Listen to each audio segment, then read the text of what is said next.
Hi friends, welcome back to study classes. तो आज की 5 एमसीक्यू सीरीज में आपके साथ डिस्कस करेंगे कुछ इंपॉर्टेंट सवाल जो कि जुड़े हैं हमारे टॉपिक डिविडेंड से। तो आइए अपना टॉपिक पर डिस्कशन स्टार्ट करते हैं।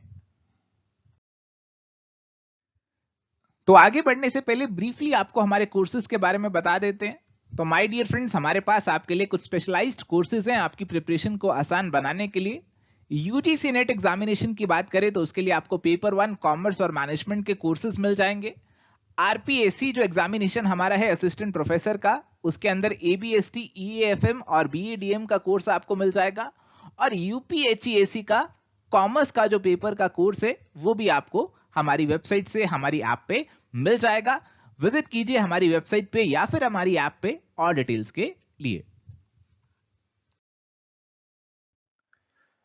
तो पहला सवाल हमारे पास है, which of the following statements is are true about assumptions made under the Gordon model of dividend. तो गॉर्डन मॉडल ऑफ डिविडेंड के बारे में आप सभी ने सुना ही होगा। उसके बारे में बताना है कि आपको कौन सी assumptions सही हैं। retained earning is the only and exclusive source of financing for the company. Rate of return on investment of the company remains fixed. Cost of capital for the company remains fixed and also it is greater than the growth rate of the company. तो आपको बताना है कि भाई कौन सी assumptions आपकी यहां पे बिल्कुल सही हैं। तो माय डियर फ्रेंड्स, हमारी जो assumptions हैं अलग अलग मॉडल्स की, वो इंपॉर्टेंट है एग्जामिनेशन पर्सपेक्टिव से। तो यहाँ पे ये सभी assumptions जो हैं गॉर्डन मॉडल की बिल्कुल सही हैं कि रिटेन्ड अर्निंग्स आपका केवल एक लौता सोर्स है। आपका जो rate of return of investment जो है वो आपका फिक्स रहता है, आपकी कॉस्ट ऑफ कैपिटल भी फिक्स रहती है और आपके ग्रोथ रेट से आपकी कॉस्ट ऑफ कैपिटल जो है वो यहाँ पे ज्यादा होने वाली है। तो यहाँ पे ये चीज हमें बताई गई है। तो इसीलिए आपकी आंसर जो बनेगा it is going to be option number D, all are true.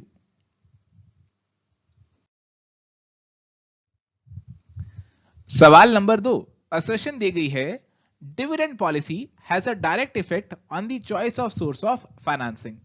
A higher dividend paid by the company will involve a greater dependence on external borrowings। तो कहा गया कि डिविडेंड पॉलिसी और हमारे सोर्सेज ऑफ फाइनेंसिंग के बीच में एक direct संबंध है। क्या आप इस बात से सहमत हैं या फिर नहीं हैं? तो उम्मीद करता हूं आप इस बात से बिल्कुल सहमत ही होंगे कि आपके डिविडेंड पॉलिसी और आपके सोर्स ऑफ फाइनेंसिंग के अंदर एक गहरा संबंध है। देखो, अगर आप डिविडेंड ज्यादा बांट देंगे, आपके पास पैसे कम बचेंगे, आपकी रिटेन्ड अर्निंग्स यहां पे कम हो जाएंगी और कल को आपको कुछ नया प्रोजेक्ट करना होगा तो उसके लिए आपको एक्सटर्नल बोरोइंग्स करनी पड़ेंगे, आपको लोन लेने पड़ेंगे। तो हायर डिविडेंड पेड का मतलब है कि आप बाहर की बोरोइंग्स पे ज्यादा डिपेंड हो जाएंगे। तो असर्शन सही है, रीजनिंग भी उसे करेक्टली एक्सप्लेन करती है। तो इसीलिए आंसर जो बनेगा वो बनेगा ऑप्शन नंबर ए का।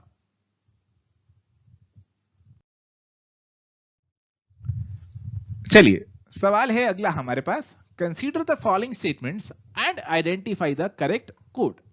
स्टेटमेंट 1 है, MM Miller and F Modigliani, that is MM for short, have advocated MM dividend irrelevance theorem in their famous article titled Dividend Policy, Growth and Valuation of the Shares, published in the Journal of Business, volume 34, October 1961।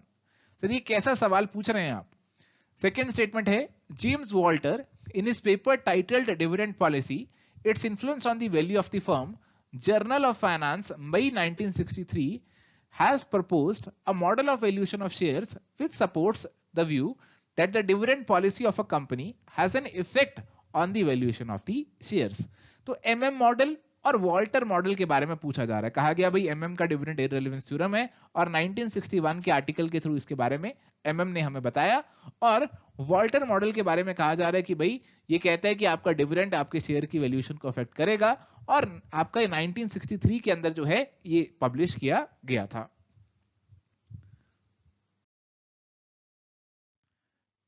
तो my dear friends, यहां पे जो बातें लिखी गई है ना, बिल्कुल सही लिखी गई हैं। इन चीजों को भी आपको याद रखना चाहिए कि कौन सा आर्टिकल जो है वो किसने लिखा था, किस आर्टिकल में कौन से थ्योरम की बात की गई थी। ऐसी चीजों को लेकर भी अब सवाल पूछे जाने लगे हैं, तो इन चीजों को भी आप याद रखिए तो बेहतर है एग्जामिनेशन पर्सपेक्टिव से। यहां पे दोनों स्टेटमेंट्स हमारी बिल्कुल सही हैं और आंसर बनेगा ऑप्शन नंबर सी का।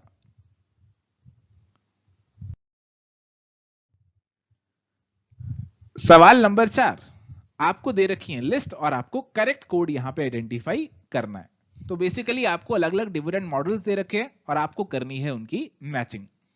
वॉल्टर मॉडल की मैचिंग कीजिए। बताइए वॉल्टर मॉडल का फॉर्मूला आपको कहां पे दिख रहा है? फिर गॉर्डन है, फिर ट्रेडिशनल पोजीशन है, फिर आपका एमएम मॉडल है। देखते हैं कि आप मैचिंग कर पाते हैं या फिर नहीं कर पाते। चलिए, तो वॉल्टर मॉडल का फॉर्मूला जो है वो हमारे ऑप्शन नंबर 2 में दिया गया है, गॉर्डन जो है वो 3 में दिया गया है, और ट्रेडिशनल पोजीशन जो है वो हमारी डिविडेंड को ज्यादा प्रेफरेंस देती है as compare to the earnings. तो इसीलिए आप देख रहे हैं कि अर्निंग्स को डिवाइड बाय 3 किया गया और डिविडेंड्स को यहाँ पे सिंपल रखा गया, इसे डिवाइड नहीं किया गया, इसको ज्यादा वेटेज दे रखी है यहाँ पर। तो इसीलिए ये आपका ट्रेडिशनल पोजीशन का फॉर्मूला जो है यहाँ पे दिया गया है। एमएम मॉडल के अंदर जो फॉर्मूला इस्तेमाल करते हैं वो आपका यहाँ पे दिया गया है।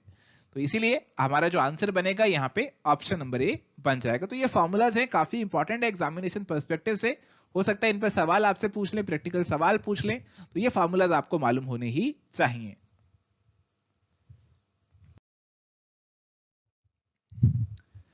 चलिए जी, सवाल है द रेडिकल्स आर्ग्यू दैट।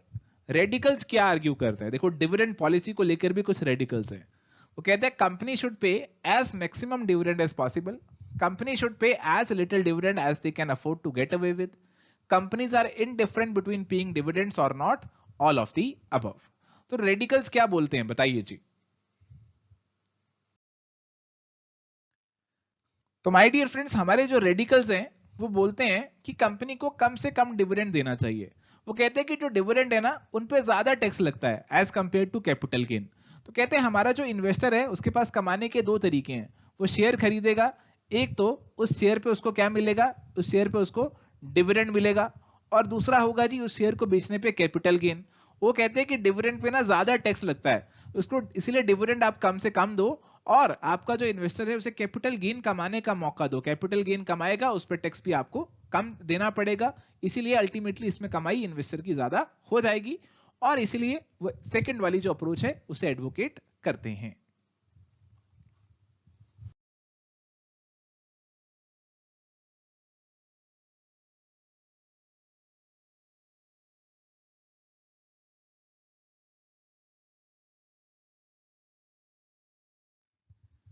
चलिए, तो यहां पे आपके लिए एक होमवर्क का सवाल है, इसका आंसर आप हमें कमेंट्स के थ्रू बताइएगा।